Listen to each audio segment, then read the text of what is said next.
Let's continue this market conversation now and bring in John Traynor to the show. He is Chief Investment Officer at People's United Advisors. John, good to have you. You just heard what Jared had to say about some stocks on the move. I'm curious to get your take on these travel stocks now that it looks like the European Union is recommending that U.S. tourists not be given access into those countries. Are these stocks that you think offer value at the moment, or are you staying away? You know, we're staying away. We put the travel stocks into that whole reflation trade category, and with yields down, what the bond market's telling you is that the reflation trade may be ebbing right now. Could come back, but we put the travel stocks in the reflation basket, and right now we're saying that's not the place to be. We want to err on the side, slightly tilt the portfolios toward growth rather than the reflation trade. It looks like a lot of people are tilting their portfolio toward growth. At least for today, we've got a triple-digit advance for the NASDAQ. Why are investors sort of falling back in love with big tech at the moment, do you think? You know, it is a little interesting because we discussed the GDP report that came out last week and 6.6% growth. The economy's growing. Growth has been pushed out because of the inventory drawdown. So our faith in growth is actually increasing as we go forward. But what investors are saying is the Fed is basically, saying, look, at some point we're going to raise rates. We're going to be slowing the economy. So investors are building that portfolio more for 2022 than they are for the rest of this year. But we think growth will be strong. But the slower growth, growth companies are doing slower economic growth. Companies are doing very, very well.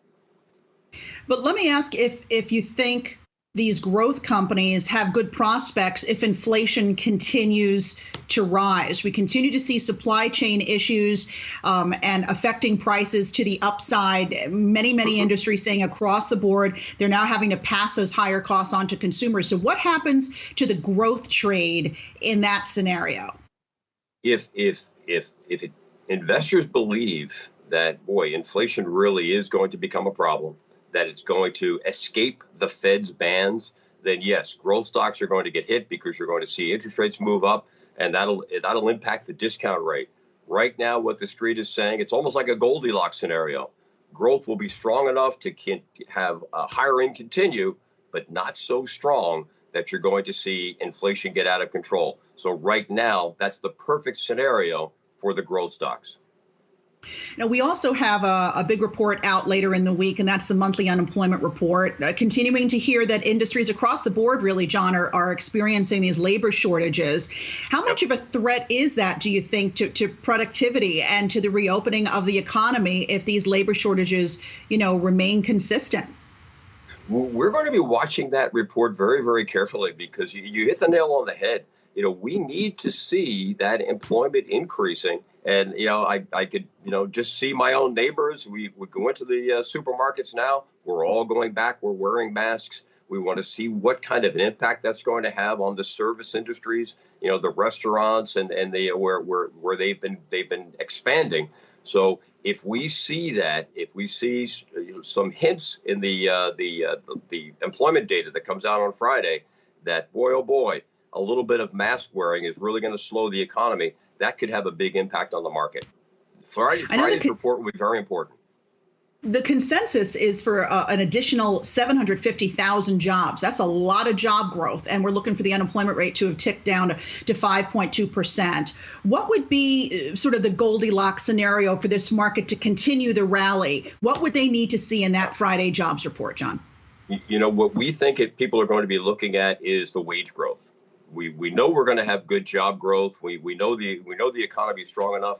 But if we start to see wage growth get out of control, that's what we believe investors are going to take a look at. And that's what they're going to focus on more than anything else. So, we'll take a look at the headline number, but what we'll be looking at Friday morning is that underlying wage growth. And does it look like that's seeping into the marketplace? I want to switch gears and talk about energy for a minute, because you heard Jared break down how these companies are now looking at offshore platforms and refineries that may have been impacted along the Gulf from Hurricane Ida. I'm looking at crude oil just below $70 a barrel right now. Are you playing in the energy space right now, John? And if so, where? It's such a small part of the S&P 500 right now. It's just incredible how energy has declined. Even that it's a small part, we're actually underweight energy.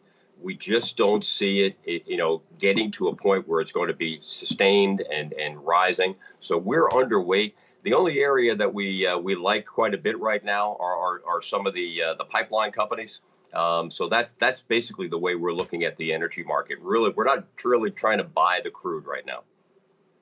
And what about some other sectors that you like at the moment? You talked about growth a moment ago and how that's playing out in the high tech sector, but what else are you, adding to the portfolio at the moment?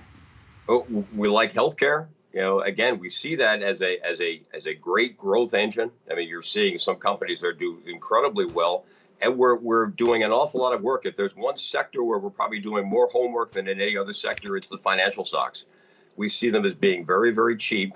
And if you start to see those rates increase, if you see, particularly the 10-year, if you see the 10-year start to move up in anticipation of the Fed move, we think the financials could really make a move. So we're trying to do some bottom fishing basically in the financials, but we like the healthcare stocks also. And what about elsewhere in the sort of reopening trade at the moment? We talked about the airline stocks. Is there anything there, though, that you think has been overlooked or undervalued? That sort of that reflation trade, again, in addition to the financial stocks, which we think are probably the cheapest and most overlooked or maybe even disliked sector, a lot of the consumer stocks. We like the consumer cyclicals, not the consumer staples, the consumer cyclical stocks we like quite a bit. We think there are some retailers that really have developed a very good model to compete with Amazon. Those companies that can compete with Amazon, that have that value proposition for clients, they should do very, very well.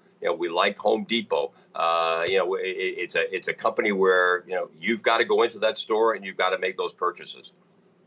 All right, John Traynor, Chief Investment Officer at People's United Advisors. Thanks so much for being with us. Appreciate it.